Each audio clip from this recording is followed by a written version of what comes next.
Hey guys, this video is not technically a part 2, but I highly recommend you watch the previous video where the scammer exposes lots of information on the call vendors and whatnot before you watch this one. If you haven't watched it yet, there should be a card appearing on your screen right about now. Otherwise, enjoy the video. And I'm here with a division of CyberVision. They've created an open source platform for IoT. With the recent drop of information that stupid scammer made in my last video, I think I'm finally able to put together a complete picture of the entire tech support scam and how it works. This box here represents the scam as a whole, this big box. This box here, this tiny box, represents the call vendors, the side that some people knew about before my video, but a lot of people didn't know about this, and a lot of people just thought that there's a pop-up and you just call the scammer, and that's the entire scam, is this the pop-up, you call the scammer. But then what people don't think about is where these pop-ups come from, and the how sophisticated the underground part of the tech support scam is. And this other box is the call centers, which you all know about, which is the part of the scam pretty much everyone's been targeting. And you should keep targeting these guys. But I feel like it's also important to start targeting the call vendors. And I'll get to that in a moment. Now here's what they both do. So the vendors will sell pop-up ad campaigns, sometimes on Google AdWords or Bing or any different ad sites. How I get mine usually on YouTube or those typo sites. I don't know what kind of ad campaigns those are. And then there's also outgoing call centers. I'm not going to talk a whole lot about outgoing today.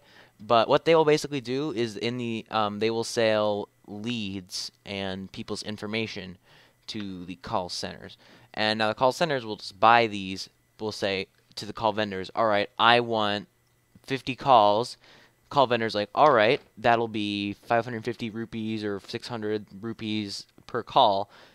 And they will run an ad campaign with the call center's phone number on it.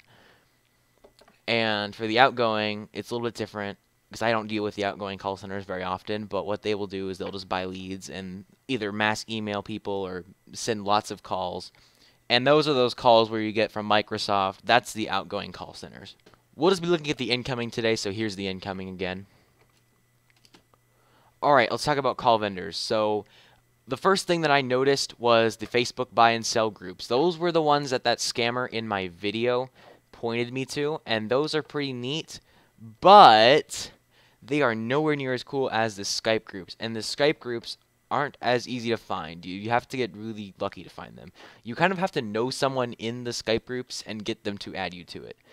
And I put 3 of them down at the bottom. Those are the 3 of them that I am in. I'm in a bunch more, but those 3 are some that I am in.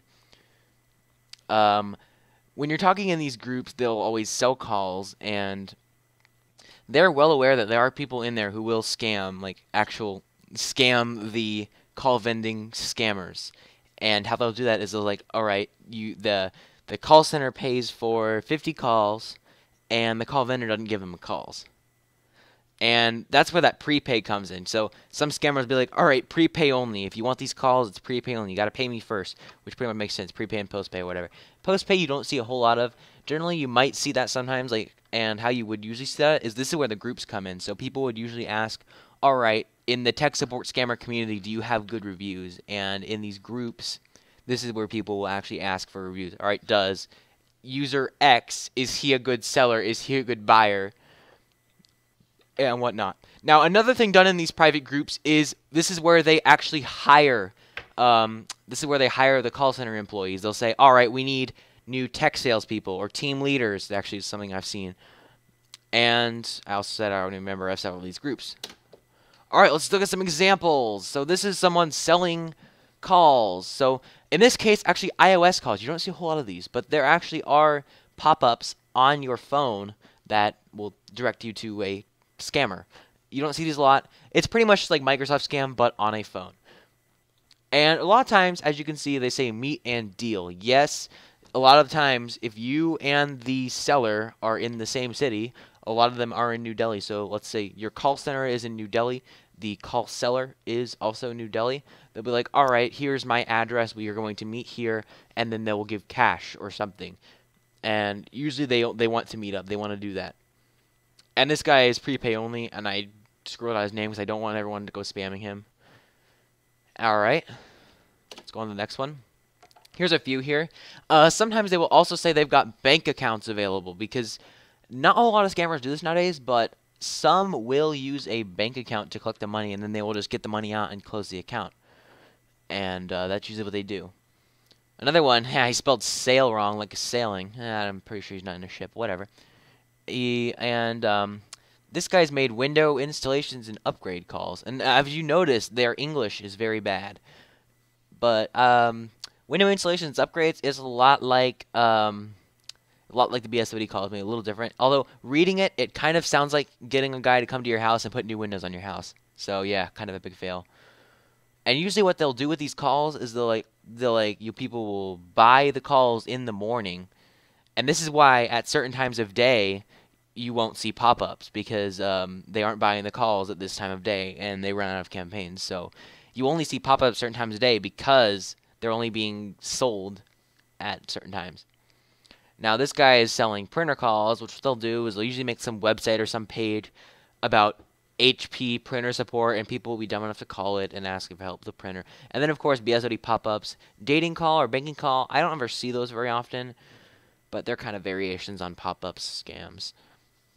And this guy is also bundling in a US bank account for cash deposit and wire transfer, which, well, I mean, any legitimate business, why would you need to wire transfer? So yeah. They even use payment gateways as well, and they are looking for centers, and they want to make sure you're a verified call center. So yeah, here's another one. This is where they talk about, because their ad campaigns run off of Google AdWords and Bing, whatever. I don't know much about advertising on Bing. I know mostly about Google. And the thing is, Google's actually being pretty good, and they're suspending these pop-ups. And what the scammers are doing, the scammers are fighting back, and they're using like bots and cloaking and all this stuff to try to prevent their accounts from being suspended. And that's what these messages here say. And then another thing, I got this picture. It was just off of one of the groups. Kind of found it was funny. Advertising a payment gateway for checks. And I kind of find it funny. And they're like, no chargebacks. So that makes it really, really hard if you want to get a refund. It's going to make this hard.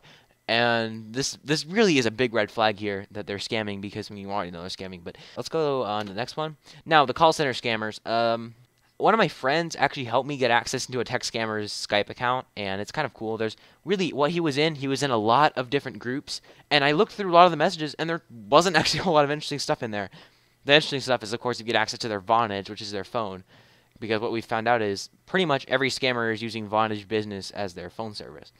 But in the Skype account, what we found is that there's just a lot of buying and selling of calls from this particular scammer. He was just buying and selling a lot of calls. Not much else going on there.